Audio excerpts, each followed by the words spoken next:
Bismillahirrahmanirrahim. Assalamualaikum warahmatullahi wabarakatuh. Halo semuanya, selamat datang di presentasi saya. Hari ini kita akan membahas bagaimana sistem penunjang keputusan atau SPK diterapkan dalam dunia industri, khususnya melalui studi kasus yang diambil dari sebuah jurnal ilmiah. Kita akan melihat bagaimana teknologi ini membantu perusahaan dalam membuat keputusan yang lebih tepat dan efisien.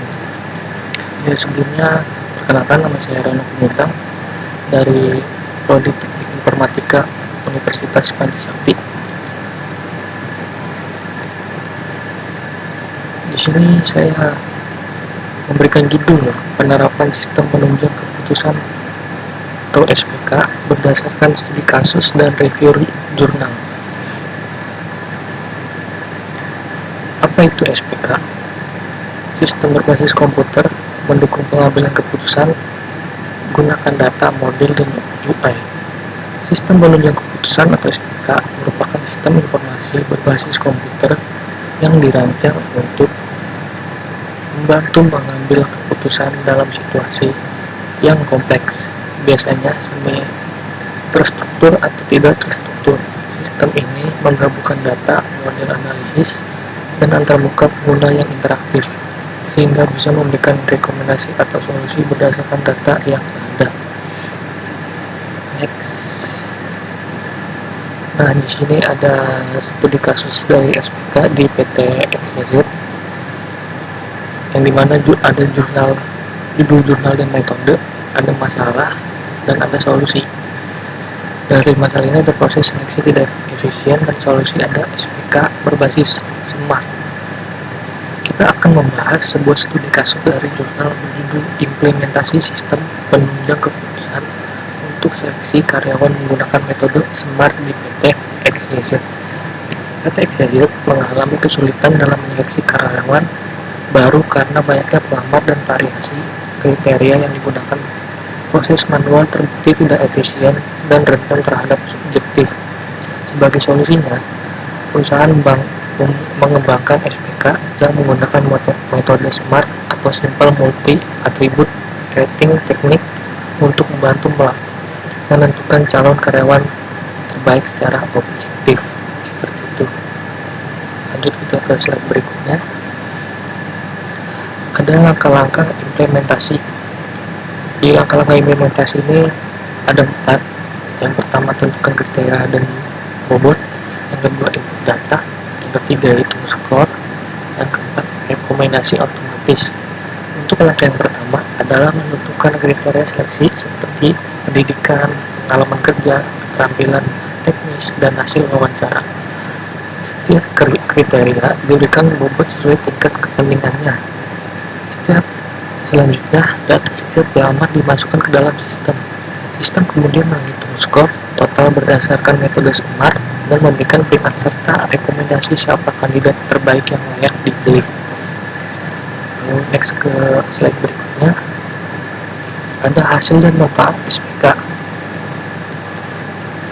Di sini ada 4, yaitu proses cepat dan objektif.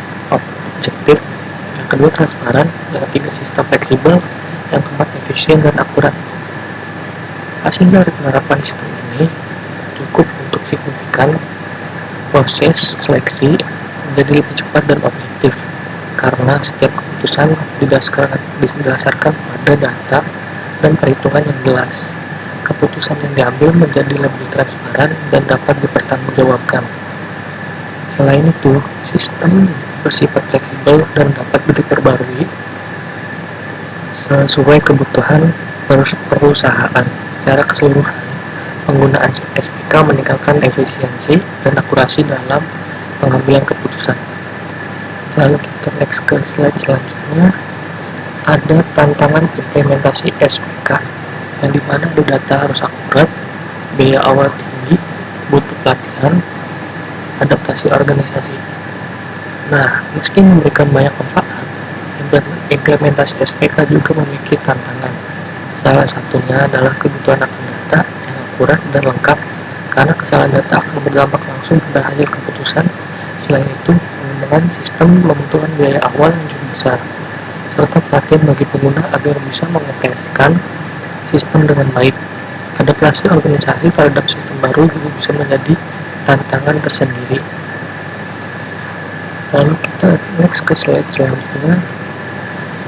Nah, kesimpulannya SPK yang pertama, SPPK bantu keputusan lebih baik.